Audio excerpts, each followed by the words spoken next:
আর্থিক তছরূপের অভিযোগ তুলে সুখাকলা বিবেকানন্দ শিক্ষা সদন স্কুলের গেট বন্ধ করে বিক্ষোভ অভিভাবক ও গ্রামবাসীদের। অবশেষে প্রধানের হস্তক্ষেপে উঠল বিক্ষোভ। পূর্ব মেদিনীপুর জেলার পটাশপুর 2 নম্বর ব্লকের সাউথখণ্ড গ্রাম পঞ্চায়েতের সুখাকলা গ্রামের সুখাকলা বিবেকানন্দ শিক্ষা সদন উচ্চ মাধ্যমিক বিদ্যালয়ের স্কুলে গেট বন্ধ করে বিক্ষোভ অভিভাবক ও গ্রামবাসীদের। অভিযোগ, দীর্ঘ কয়েক বছর ধরে স্কুলের ম্যানেজিং কমিটি ও প্রধান শিক্ষিকার বিরুদ্ধে আর্থিক তছরূপের ঘটনা নিয়ে গ্রামবাসীরা গেট বন্ধ করে বিক্ষোভ দেখাতে থাকে। বিক্ষোভ চলাকালীন পটাশপুর থানার পুলিশ এসে পরিস্থিতি নিয়ন্ত্রণ করার চেষ্টা করতে থাকে। তারপরেও পুলিশের নিয়ন্ত্রণে স্বাভাবিক না হলে ঘটনাস্থলে দ্রুত হাজির হয় সাউথখণ্ড গ্রাম পঞ্চায়েতের প্রধান বিজন বন্ধু বাগ অভিভাবক ও গ্রামবাসীদের সঙ্গে কথা বলেন। তিনি বলেন, অভিভাবকদের যা অভিযোগ রয়েছে সমস্ত অভিযোগ মেনে দ্রুত সমস্যা সমাধান করার আশ্বাস দেন এবং যারা দুর্নীতিতে যুক্ত তাদের উপযুক্ত শাস্তির দাবি জানান সাউথখণ্ড গ্রাম পঞ্চায়েতের প্রধান বিজন বন্ধু বাগ। তারপরেই গ্রামবাসীরা প্রধানের কথা শুনে তারা তাদের অবস্থান বিক্ষোভ তুলে নেন। Bureau report, RK news.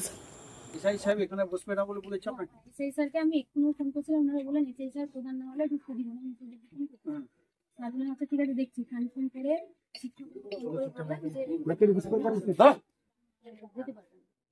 উনি অসুস্থ যেতে পারবেন না, কিন্তু আর একটা বার্তা যে উনি বসবেন না, এমসি কমিটির সঙ্গে বসবেন না, দুটো আলাদা বোর্ড। না না, এটা আজকের হতে পারে তা না স্যার, এটা আজকের কথা। আমি আগের দিনের কথাটা বলছি, আগের দিনের কথাটা বলছি, যেদিন আমি মিটিং করার জন্য আমি আগের কথা শুনতে চাইছি না। আজকে আপনি কেন বললেন যে আসতে পারবে না, ম্যানেজিং এফসি কমিটির সঙ্গে বা পাবলিকের সঙ্গে বসবে না? যে আপনি আগে যখন আমাদের আজকে নয়, আগে ঘটনা বলছে যে উনি বলেছেন যে বসবেন না। ঠিক আছে, আমাদের বসবেন, হ্যাঁ গাড়ির সঙ্গে বসবেন। কেন গাড়ির মিটিং করে একটা বছর এরা বলছে কি আপনি নাকি বলেছিলেন যে এনাদের সঙ্গে একটা বসার, শুনেছিলাম যে রথের পরে বসার, সেটা আপনি বসার আয়োজন করেননি কেন?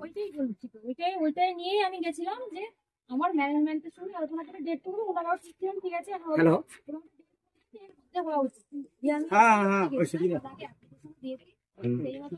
বললাম যে আমি আপনাকে মেল পাঠাচ্ছি, সেই মেলে আপনাকে অর্ডার দিচ্ছি যে আপনি ম্যানেজিং কমিটির একটা মিটিং ডাকুন। ম্যানেজিং কমিটি এবার আমি মিটিং ডাকলাম, সেখানেই আমি সার্চ করলাম স্যার গ্রামবাসী থেকে তার গ্রাম কমিটি এসেছিলেন, ওনারা একটু থাকতে চান না। আমি কোনো গ্রামের লোক এবার সেই সময় বলে দেয়। তারপরে ওই যে যেটা মিটিংটা ডাকার কথা বললেন, আমি মিটিং ডেকেছিলাম, সেই মতো করে এসেই স্যারই আমাকে মেলে বলে দিয়েছিলেন মিটিংটা হবে 2 নম্বর ব্লকেই ভিডিও। তো সেই মতো আমিও নোটিশ করি সমস্ত আমার ম্যানেজিং কমিটির মেম্বারদের। মেম্বার এরা তো সই করেননি এবং রিফিউজ করেছেন। বাকিরা সেই সিটি আপনি একটা টিচার ইনচার্জ কি করে এটা ধরলেন আপনি যে পটাশপুর পঞ্চায়েত সমিতির মিটিং হলে মিটিং হবে, মিটিং এর অথরিটি হচ্ছে ওখানকার ওখানকার এসআই অথবা ওখানকার সভাপতি। সেখানে ওনারা টিচার ইনচার্জকে দিয়ে ডাকাচ্ছেন, আপনি তাতে রাজি হলেন কেন? আপনি তখন হ্যালো